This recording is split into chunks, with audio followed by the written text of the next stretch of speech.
আজ কয়েকদিন যাবত রোদই ওঠে না, তো আজকে অনেক রোদ উঠেছিল। এই কারণে আর কি গোসলটা সেরে রোদ্রে বসেছিলাম। এখন 10:30 বেজে গেছে, তো রোদ্রে থেকে উঠতেই ইচ্ছা করছিল না, এত সুন্দর রোদ লাগছিল। আর আমি পেছনে আর কি পাতাগুলো ছড়িয়ে দেওয়া হয়েছে, রান্না করি যেহেতু শুকাতে দিয়ে বসে আছি। তো বসে থাকতে থাকতে আর কি ভাবলাম যে জামা কাপড়গুলো আর কি প্রিন্ট করে নেই। যেহেতু আমি ড্রেসের অর্ডার নিয়েছি, তো এই ড্রেসগুলো আর কি আমি সেল করব। এই কারণে কালো কালারের 3 পিস আর কি আমি কাজ করে নিব, অর্থাৎ প্রিন্ট করে নিব। তার জন্য এখানে কালারগুলো আমি মিক্সিং করে নিব। তো বন্ধুরা দেখতেই পাচ্ছ রং করতে কত কিছু লাগে। তো এত কিছু কিন্তু আমি একদিনে কিনিনি, দিনে দিনে কিনেছি। তো আমি এই কাজগুলো যখন করি তখন রঙের মিক্সিংগুলো ভালোভাবে বুঝতাম না। অনেককেই বলতাম আমাকে একটু বুঝিয়ে দিন, আমাকে একটু বুঝিয়ে দিন। অথচ আমাকে কিন্তু কেউ সাহায্য করতো না। তো যাই হোক, আমি একাই চেষ্টা করে রঙের মিক্সিংগুলো এখন আমার ঠিক হয়। তো এখানে হোয়াইট পেস্টটা নিতে গিয়ে দেখি শুকিয়ে গেছে। একটু বাইন্ডার দিয়ে নেড়ে রেখে দিলাম যাতে আর কি না শুকায়। তারপরে এই তো কালারগুলো আমি একদম মিক্সিং করে গোলাপি কালারটা করে নিলাম। আর এই কালারটুকু আগে ঘরে ছিল। আমি বক্সের মধ্যেই আর কি কালারগুলো করি। যখন রং বেঁচে যায় আমি বক্সের কৌটা আটকিয়ে রাখলে ওই রংটা আর নষ্ট হয় না।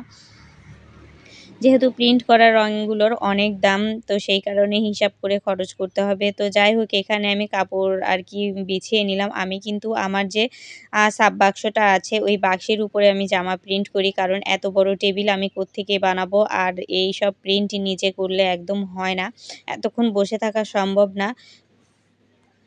এই কারণে আর কি আমার যে সাব বাক্সটা আছে ওই বাক্সের উপরে আমি 3 পিসগুলো প্রিন্ট করে থাকি। তো বন্ধুরা এই তো এটা হচ্ছে গলার ডিজাইন। আর প্রত্যেকটা ডিজাইন করার সময় কিন্তু যারা নতুন এই কাজগুলো করবে তাদের কিন্তু স্কেল দিয়ে আর কি দাগ করে নিতে হবে, তা না হলে কিন্তু বেঁকা তেরা হবে, ভালো হবে না, সুন্দর লাগবে না দেখতে।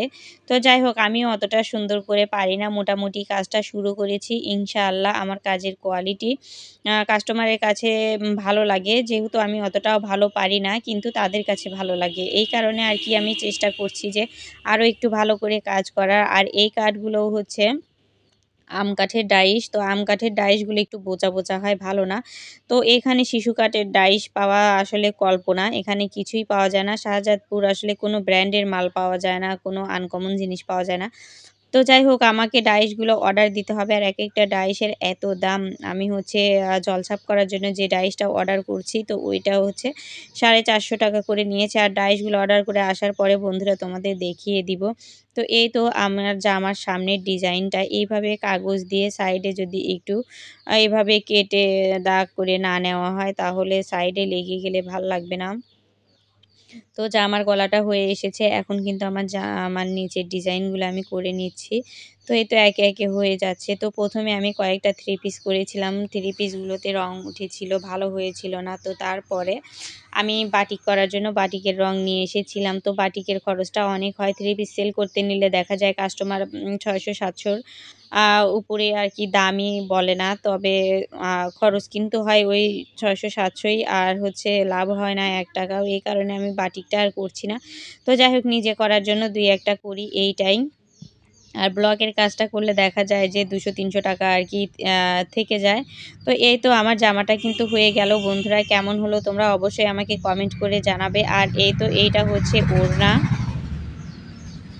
রাস্তার সাথে বাড়ি হলে যা হয় অনেক শব্দ। তো গাইস এই তো এটা হচ্ছে ওড়নার ফাইনাল লুক। তো তোমরা দেখতেই পাচ্ছ ওড়নাটাও আমি সুন্দর করে করেছি। আমার চ্যানেলটাকে অবশ্যই তোমরা সাবস্ক্রাইব করে দিয়ে আমাকে সাপোর্ট করে পাশে থাকবে।